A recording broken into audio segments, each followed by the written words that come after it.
들려오는 소문에 의하면 포로에서 많은 사람들이 돌아갔는데 성전은 지었는데 그 성전에 모여서 예배하는 자들이 없는 거예요. 성전을 중심으로 많은 사람들이 예루살렘 성에 살면서 하나님을 예배해야 되는데 그렇지 못하는 이유가 뭐냐 하면 성벽이 지어지지 아니하여서 안전하지 못하니 예루살렘이라고 하는 도시에 사는 사람들이 적을 뿐만 아니라 하나님께 예배하지 못하는 일들이 일어나는 것을 알게 된 느헤미야가 왕에게 휴가를 청하여 물자를 조달하여 예루살렘으로 달려와서 예루살렘 성벽을 완성한 이야기가 느헤미야의 이야기입니다. 그런데 이 성벽 완성으로만 이야기가 끝나지 않고 성벽 완성, 즉 하드웨어가 만들어지고 난 다음에 그 안에 내용을 채우는 이야기가 느헤미야 후반부에 시작되는데, 즉 다시금 부흥을 일으키는 놀라운 일들을 시작했습니다. 성벽만 건축한 것이 아니라 사람이 살게 만들고 사람이 살게 만든 것만이 중요한 것이 아니라 그 사람들이 하나님 앞에 나아가서 뭘 하느냐 하면 예배하게 만드는 거예요. 그리고 강제로 끌어다 놓고 예배하라고 되는 게 아니니까 영적인 대각성 운동, 영적인 부흥이 그 모였던 사람들에게 일어나서 그들이 그 부흥의 은혜를 붙들고 하나님께 예배하며 나아가게 된 것입니다. 그러므로 영적인 부흥의 가장 중요한 두 개의 재료, 두 개의 아주 중요한 공급처는 말씀과 회개라고 할 수 있습니다. 이스라엘 백성들이 성벽이 건축되고 거기 모여서 에스라라고 하는 그 당시에 말씀에 능한 대학자였던 에스라를 초청하여 부흥회를 열고 말씀을 받았는데, 말씀의 은혜가 가득한 공동체에 말씀만 있었던 것이 아니라 그 말씀 이후에 무슨 운동이 일어났느냐 하면 회개 운동이 일어난 겁니다. 그래서 오늘 본문 9장은 큰 주제가 뭐냐면 회개입니다. 회개. 이스라엘 절기는 7월 달부터 새해가 시작되는데 7월 1일이 무슨 절기냐면 나팔절입니다. 나팔을 불므로 새해가 시작되는 거예요. 그것이 끝나고 나면 7월 10일 날이 원래 대속죄일이라고 한 해를 시작하면서 지나온 날들을 되돌아보면서 전부 회개하는 그러한 날짜가 7월 10일 대속죄일인데 이걸 잊어버리고 지키지 않았어요. 그 다음에 뭘 지켰느냐 하면 7월 15일부터 22일까지 있는 초막절이라고 하는 절기를 지켰어요. 초막절이라고 하는 절기를 그동안 이스라엘 사람들이 역사상 지키지 않았는데 여호수아 때부터 1000년 동안 지키지 않았던 것을 이 바벨론의 포로로 잡혀가 돌아온 사람들이 다시금 은혜를 받고 나니까 절기를 회복했던 거예요. 근데 절기를 회복했던 이들이 깨달은 것이 있는데 중간에 뭘 빠져먹었어요?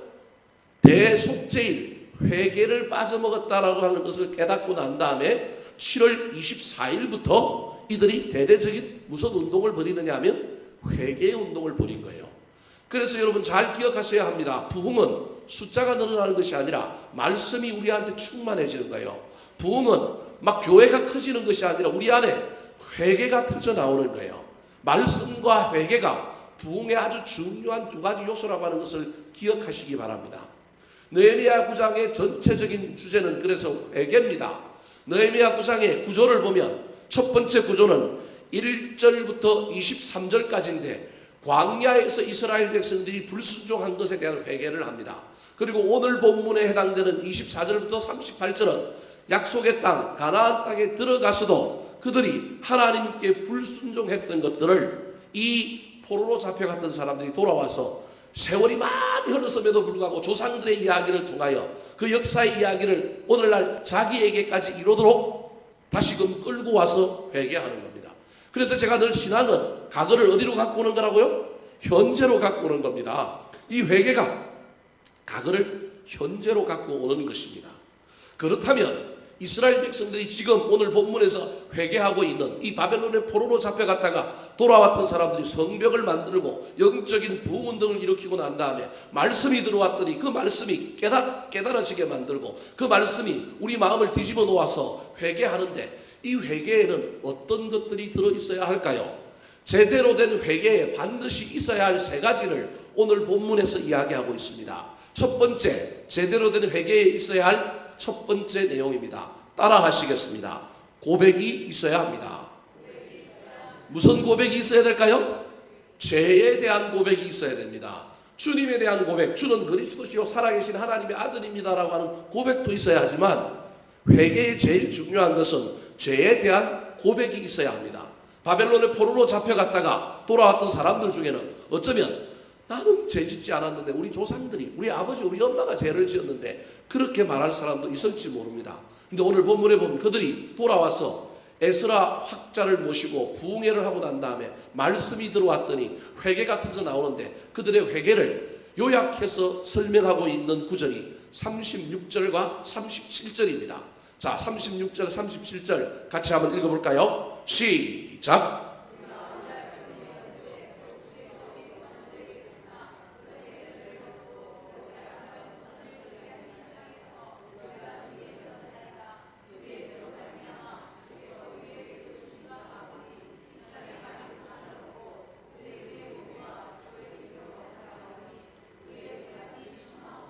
여러분 36절에는 역설이 담겨 있습니다. 어떤 역설이 담겨 있습니까? 조상들에게 주겠다고 약속하신 땅에 들어가서 잘 먹고 잘 살았다라는 거예요. 그런데 잘 먹고 잘 살았던 땅에서 뭐가 되었다고요? 종이 되었다라는 거예요. 그걸 오늘날로 설명하면 복을 받았는데 뭐가 됐다고요? 종이 된 거예요. 여러분 복 받는다고 너무 좋아하지 마십시오. 복 받고도 비참하게 되는 경우들이 허다합니다. 그 약속에겐 여러분 15년 동안 생명을 연장하는 왕이 누구예요? 히스기야 왕입니다. 15년 연장 생명이 연장되고 나니까 너무 좋아가지고요. 그 생명이 연장된 것에 대한 복을 받았는데 그 생명 연장을 축하하기 위하여 그 당시 바벨론이라고 하는 나라는 아주 작은 나라였어요. 조공을 들고 사신들이 이 느헤미야 왕이 이 히스기야 왕에게 찾아와 갖고 왕이여 축하합니다. 사식이 되어서 얼마나 영광인지 모릅니다. 그러니까 막 히스기야 왕이 너무 기뻐 갖고 뭘 열어 보여줘요? 예루살렘 성전에 곳간에 문을 열어 붙여 보여줘요. 자랑한 거예요. 내가 위대한 왕이라는 거예요. 내가 하나님 은혜 때문에 이렇게 복을 받았다라는 거예요. 아무 생각 없이 복 받은 자 히스기야가 그 성전의 곳간에 갖고 문을 열어주는데 보니까요, 전부 하나님께 예배드리는 그릇들이 다 무슨 그릇이에요? 금이에요. 성전을 보여줬는데 기둥마다 다 뭐예요? 금이에요. 이걸 바벨론 사람들이 보고 간 거예요. 그때부터 이 바벨론 사람들이 머릿속에는 저거 빼앗아야지, 저거 빼앗아야지. 그래서 그들이 나중에 쳐들어오는 거예요. 그래서 성경은 히스기야 때문에 이스라엘 나라가 망했다라고 하는 뉘앙스를 기록하고 있는 거예요. 여러분 복을 받았는데 형통이 아니라 복을 받았는데 비극이 된 거예요. 여러분 복 받았다고 너무 좋아하면 안 됩니다. 지금 저 얘기를 하고 있는 거예요. 약속의 땅에 들어가서 열매를 먹고 소산을 누렸는데 그 땅에서 우리가 뭐가 되었다고요? 종이 되었다라는 거예요. 근데 그 이유를 이 사람들이 고백하고 있는데 37절에 한마디로 고백해요. 그것이 뭐라고요? 우리의 죄로 말미암아 그렇게 되었다. 그 시절에 그 장소에 있었던 사람들은 깨닫지도 못하고 그 죄를 지었는데 후손들이 뒤돌아보니까 약속의 땅에서 종이 된 이유는 하나님이 이상해서가 아니라 오직 한 가지 이유. 우리도 모르는 사이에, 나도 모르는 사이에 우리가 뭘 지었다고요? 죄를 지었다. 그래서 이런 역설이 벌어졌다라는 거예요. 그것을 지금 고백하고 있는 거예요. 그렇다면 어떤 죄를 지었을까요? 오늘 본문에 여러 가지 죄가 나오지만 크게 세 가지 죄를 이 바벨론의 포로로 돌아온 사람들이 고백하고 있습니다. 첫 번째 죄가, 고백했던 죄가 복을 받고도 불순종한 죄입니다. 자, 25절, 26절 말씀 같이 한번 읽어볼까요? 시작!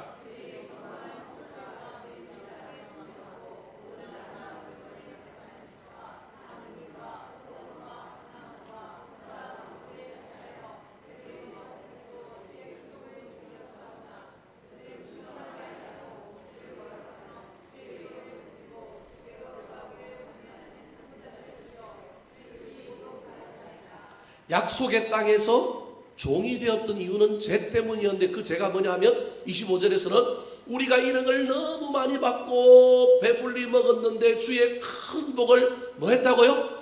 즐겼다라는 거예요. 여기까지는 좋아요. 여러분 즐길 수 있습니다. 누릴 수 있습니다. 그런데 그 다음이 문제예요. 그들은 뭐 하지 아니하였고? 순종하지 아니하고 복은 복대로 받아먹고 뭐는 안 했다고요? 순종은 안 했다. 불순종의 죄. 복을 받고도 불순종한 죄가 있었다고 고백하는 거예요. 두 번째 죄가 어떤 죄일까요? 용서를 받았음에도 반복하여 똑같은 죄를 지었다고 고백합니다. 27절 읽어볼까요? 시작.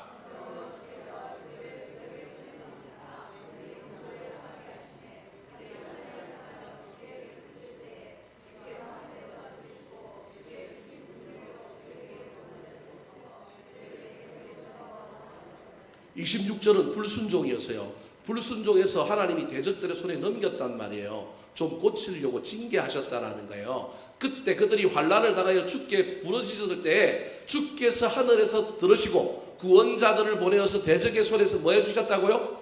구원해 주셨어요. 그러면 다시 옛날로 돌아가면 돼요? 안 돼요? 안 돼요. 개가 토한 것을 먹으면 돼요? 안 돼요? 안 돼요. 돼지가 자기가 토한 것을 누우면 돼요? 안 돼요? 안 된다니까요. 누우면 뭐예요? 개. 누우면 뭐 돼요? 돼지라니까요, 여러분. 우리가 인간인데 개, 돼지처럼 자기가 토해놓고 먹으면 되겠어요? 자기가 똥 싼 걸 먹으면 될까요? 돼지가 토해놓고 막 자기가 거기 뒹굴어서 자면 될까요? 그런데 구원해줬으면 정신을 차려야 되는데 정신을 못 차렸다는 거예요. 28절 같이 읽어보겠습니다. 28절입니다. 시작.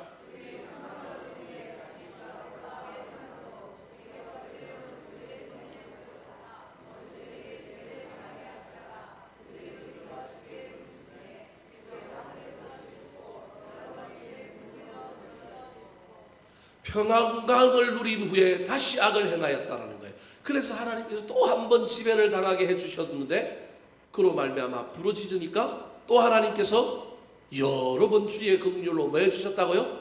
건져주셨다. 저건 사사기 시대, 사사기에 나오는 사사시대의 이야기를 특정 지어서 이야기할 수 있습니다. 사사시대뿐만 아니라 이스라엘 그 이후에도 나오는 이야기지만 반복하여 같은 죄에 넘어졌던 죄를 고백하는 거예요. 여러분이 인간이기 때문에 저와 여러분도 같은 죄에 반복해서 넘어질 수 있습니다. 그런데 그걸 끊임없이 반복하면 큰일 납니다. 지금 이스라엘 백성들이 복을 받고도 불순종한 죄, 반복하여 같은 죄에 넘어지는 죄를 고백하고 있습니다. 또 어떤 죄를 고백하고 있을까요?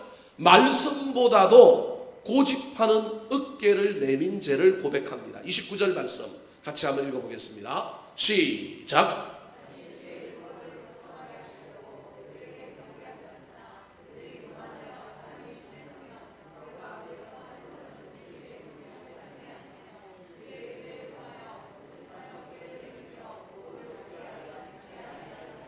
저기 보십시오. 율법, 계명, 규례, 오늘날 지금 말씀입니다.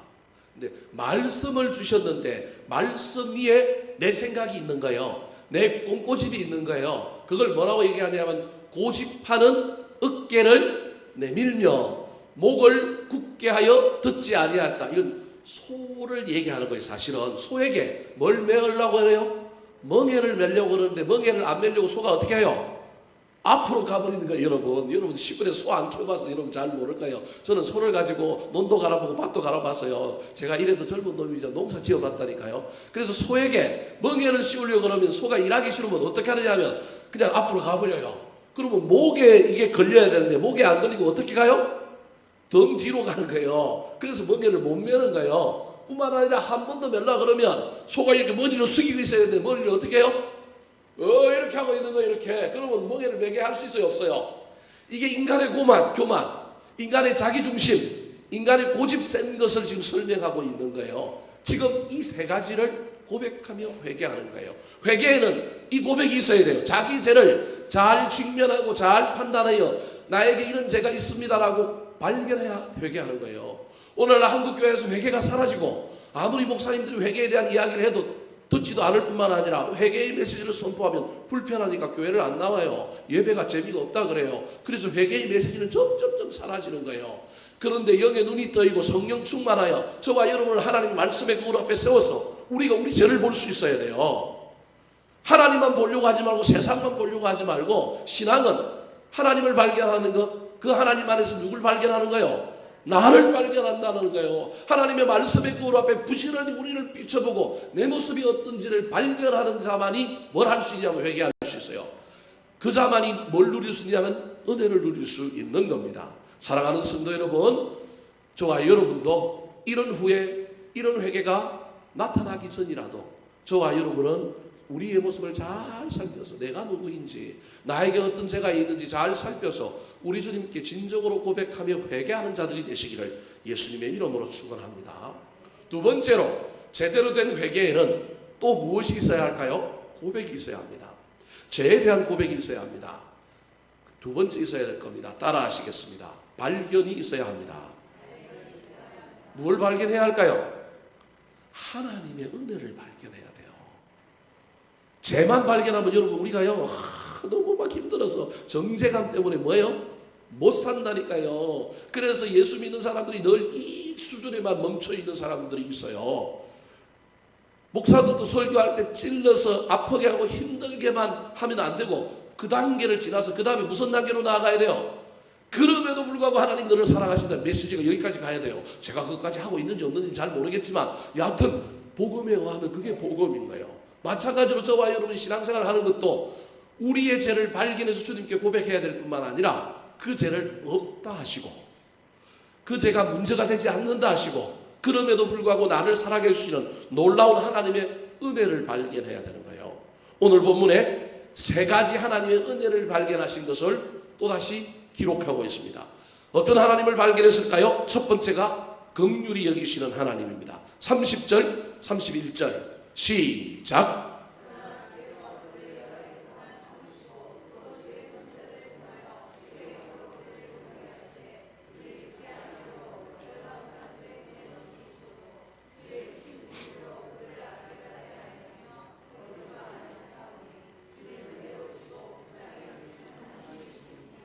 사람들 가운데 나는 뒤끝 없다. 나는 막 한 번 아니면 아니다. 이런 사람들이 있어요. 좋은 것 같지만 하나님 보시기 별로 좋은 사람 아니에요. 우리 하나님이 막 우상 숭배하고 하나님을 떠난 사람들을 그 사람들을 열방에 넘겼대요. 열방의 사람들의 손에 넘겼대요. 그러면 그런 사람들 눈에 가면 이제는 한 번 실수했으니까 저놈은 나하고 아무 상관없어. 칼로 묵 자르시 자꾸 잘라버려야 되잖아요. 난 다시는 저런 인간은 상종도 안 해. 안 봐. 여러분 이건 하나님의 논리가 아니라니까요. 저 하나님 보십시오. 열방에 넘기시고도 미련이 남아갖고 우리 주님은 자꾸 어떻게 해요? 따라다니고 자꾸 살펴보고 자꾸 기다리는 거예요. 그래서 31절에 주의 크신 긍휼로 그들을 아주 뭐하지 않고 멸하지도 않고 버리지도 않고 늘 주시하고 늘 살펴보고 늘 기다리고 내가 준 분량의 고난 이해의 고난을 악한 마귀가 더하면 야 내 새끼 네가 왜 손대? 때려도 누가 때려? 내가 때려. 이게 우리 하나님이라니까요, 여러분. 하나님 그러시겠다라는 거예요. 그래서 버리지도 아니하실 뿐만 아니라 주는 은혜로우시며 불쌍히 여기시는 하나님이다. 이걸 깨달은 거예요, 지금. 여러분 죄만 발견하면 안 되고 이 하나님을 발견해야 돼. 내가 지금 주님 앞에 비록 한 대 맞았지만 하나님 나를 안 버렸었구나. 내가 안 맞을 수만 있었다면 좋겠지만 그래도 주님 나를 사랑하시구나. 내가 더 맞아야 되는데 이것밖에 안 맞았구나. 하나님 나를 기다리시구나. 그 놀라운 긍휼을 경험하고 발견해야 합니다. 두 번째는 언약을 지키시는 하나님을 발견해야 합니다. 32절 말씀 같이 읽어볼까요? 시작.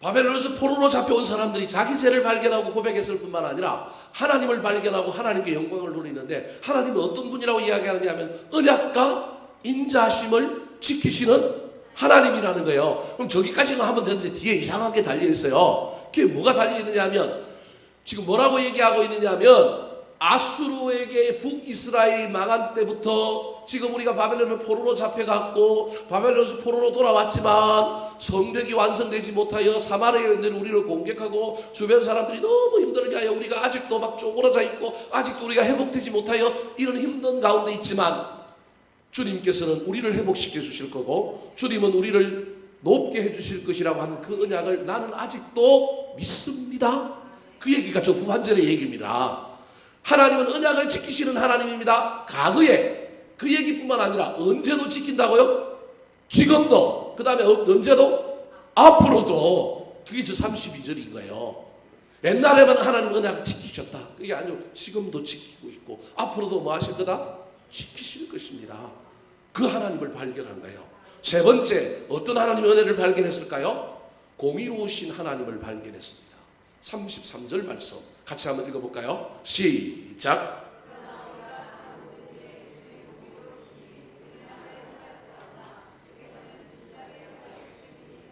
옛날에는 고난을 하고 내 인생에 문제가 생기면 왜 이러십니까? 왜 말도 안 되게 이런 일이 일어납니까? 그랬는데 지나고 보니까 그게 공평했다라는 거예요. 그게 공의롭다고 지금 인정하는 거예요. 주는 공의로우시니 우리는 뭘 행하였다고요? 악을 행하여 싸우나 주께서는 뭐 했다고요? 진실하게 행하셨다라는 거예요. 여러분 보십시오. 상대방과 내가 약속을 했어. 근데 그 약속은 서로가 뭘 지키기로 했어. 너도 이걸 지키고 나도 이걸 지키기로 했어. 여러분 생각해, 상대방이 안 지켜. 상대방이 먼저 안 지켜요.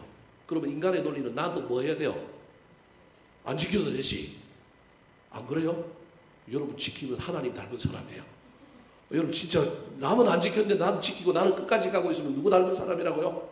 하나님 닮은 사람이라니까. 지금 그 얘기를 하는 거예요. 나는 안 지켰는데 주님은 뭐 하시더라? 지키더라. 그걸 진실이라고 얘기하고 진실하게 행하셨습니다. 그래서 하나님이 공의로우신 분이라, 하나님이 공평하신 분이라는 거예요. 내가 옛날에는 이해가 안 되는데 왜 나에게 이런 고난이 일어나고 왜 나한테 이런 일이 나한테 이해가 안 됐지만 지나고 보니까 알게 되었다라는 거예요. 아, 내가 안 지켰기 때문에 벌어진 일이지 하나님이 약속을 안 지킨 게 아니고 내가 안 지켰기 때문에 벌어진 일이구나. 나는 안 지켰는데 하나님도 안 지키면 되는데 하나님은 뭐 하시더라? 지키시더라. 이 놀라운 하나님의 은혜를 경험하고 나니까 긍휼히 여기시는 하나님, 언약을 지키시는 하나님, 공평하신 하나님을 경험하고 나니까 염려가 없어. 걱정이 없어. 지금 현실이 어떠하든지 간에 놀라운 힘과 소망이 솟아나는 겁니다. 세 번째로 제대로 된 회개에는 무엇이 있어야 될까요? 첫 번째 뭐가 있어야 된다고요? 고백. 무엇에 대한 고백?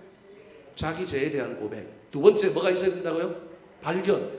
무엇을 발견해야 돼요? 하나님의 은혜에 대한 발견. 여기서 끝나야 될까요? 아닙니다. 오늘 본문에서 보여주고 있는 제대로 된 회개는 세 번째 회개에 필요한 겁니다. 따라 하시겠습니다. 결단이 있어야 합니다. 여러분, 죄를 고백하고 하나님의 은혜를 발견한 사람, 그래서 하나님께서 나를 죄 없다 하시고 나를 품어주시고 나를 만져주셨다고 한다면 여러분 여기서 결단하여 새로운 삶을 향하여 달려가야 하지 않겠습니까? 새 일을 행하며 우리가 나아가야 하지 않겠습니까? 오늘 본문에 그 이야기를 기록하고 있는 거예요. 그게 몇 절이냐면 바로 마지막 38절입니다. 자, 38절 같이 한번 읽어볼까요? 시작.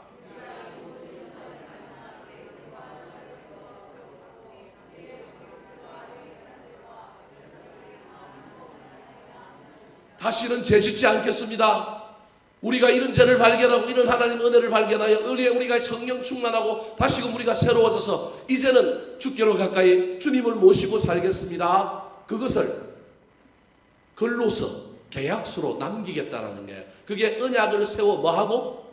기록하고. 그래서 언약을 세워 기록한 걸 뭐라고 부르냐면 언약서라고 부르는 거예요. 그래서 언약서를 쓰는 거예요. 요즘 현대인들 이런 거 쓰라고 그러면 힘들어요. 교회 안에서도 뭐 예를 들면 하나님께 결단한 기도 제목 쓰시오 그러면 쓰기 싫어요. 왜냐하면 못 지켜서 혼날까봐 쓰기 싫어한다니까요. 예? 소망을 적으라 그러면 적기 싫어하고요. 뭐 고난주간에 우리의 죄악을 적어서 뭐 십자가에 꽂고 불태우자 그러면 좋아해요, 싫어해요? 싫어하는 거예요. 왜냐하면 거기에는 구속력이 있기 때문에 그래요.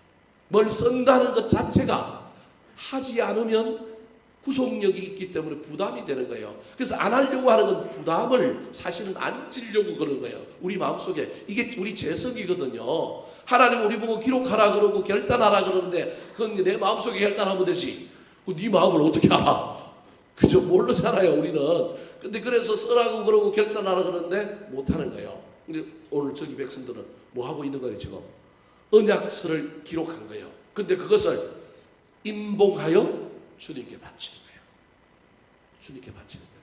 다른 사람 알 필요 없어요. 하나님께 바치면 돼요. 임봉하여 바치는 거예요. 근데 그 언약서를 기록한 사람들의 명단이 나오는데 저기 보십시오. 누가 나와요? 방백. 두 번째가 누구예요? 레위 사람들. 세 번째가 누구예요? 제사장들. 백성들이 없어. 왜 백성들이 없을까요? 백성들이 없는 이유를 34절에 기록하고 있습니다. 화면에 안 나옵니다. 우리 34절 성경책을 보고 같이 한번 읽어볼까요? 34절입니다. 시작.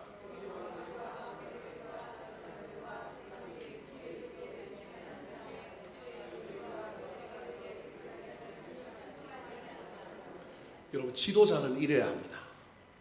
깨어있는 사람은 이래야 합니다. 지금 무슨 얘기를 하고 있느냐면 죄 짓고 하나님께 불순종하고 이런 모든 일들이 다른 사람 때문이 아니라 누구 때문이었다고요? 왕들과 방백들과 제사장들과 조상들이 주의 율법을 지키지 아니하여 이런 일이 일어났다라는 거예요. 한 공동체의 범죄와 타락은 모든 구성원의 문제이지만 그 구성원 중에 특별히 누구의 문제라고 지금 보고 있는 거예요? 지도자들의 문제라고 보고 있는 거예요. 그래서 오늘 본문에도 하나님 앞에 언약서를 기록하고 모범을 보이고 있는 사람들이 누구예요? 지도자들인 거예요. 그래서 10장의 그 언약서에 기록했던 사람들의 명단이 쭉 나오고요. 그 명단 속에서 그 언약서를 사람들에게 읽어줌으로 말미암아 백성들이 나중에 뭐 하느냐 하면 아멘 아멘 하고 백성들도 우리도 그 언약서에 동의합니다. 우리도 그대로 살겠습니다. 나중에 결단함으로 백성들이 함께 하는 거예요. 지도자들이 앞서서 모범을 보이지 않고 지도자들이 앞서서 헌신하지 않는데 백성들이 함께 한다는 건 무리라는 거예요. 사랑하는 성도 여러분, 가정에서 저와 여러분은 지도자입니다. 우리 자녀들에게 하나님의 놀라운 은혜가 임하기를 원한다면 부모된 저와 여러분이 결단해야 합니다. 교회에서도 마찬가지입니다. 목사를 비롯하여 중직자들이 앞서 행하는 자들이 특별히 이 금요 기도의 제단을 쌓는 모범된 사람들이 다시금 하나님의 은혜를 발견하고 우리의 죄를 고백한 후에 내가 좀 더 주를 열심히 섬기겠습니다. 내가 좀 더 근사하게 살겠습니다. 내가 좀 더 새 사람으로 아름답게 살겠습니다. 저와 여러분이 결단할 때 공동체가 변하고 세상이 변하고 가정이 변하고 자녀들이 변하게 될 것입니다. 할 수만 있다면 머리로만 저와 여러분이 회개하지 말고 마음으로 저와 여러분이 회개할 뿐만 아니라 전인격적으로 회개하고 하나님의 은혜를 입어서 이 하반기에는 더욱더 주께로 가까이 주님의 놀라운 은혜 가운데로 들어가서 새 일을 행하며 달려가는 저와 여러분의 남은 생애가 되시기를 우리 구주 예수 그리스도의 이름으로 축원합니다. 한번 따라 하실까요? 제대로 된 회개에 필요한 세 가지. 죄의 고백이 있어야 합니다. 하나님의 은혜를 발견해야 합니다. 새로운 결단이 필요합니다. 이 시간 우리